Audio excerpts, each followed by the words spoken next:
Alergi ini adalah masuknya benda asing ke dalam tenggorokan kita. Ini masuknya benda asing ini secara tidak sengaja, bisa contohnya debu.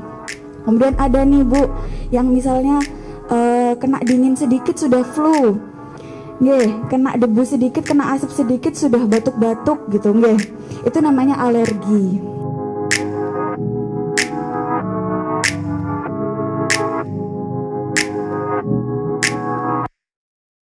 Dari batu ini, Bapak Ibu harusnya selalu menerapkan etika batuk. Di mana etika batuk ini adalah tata cara batuk yang baik dan benar, agar bakteri atau droplet tidak menyebar ke udara dan tidak menularkan ke orang lain.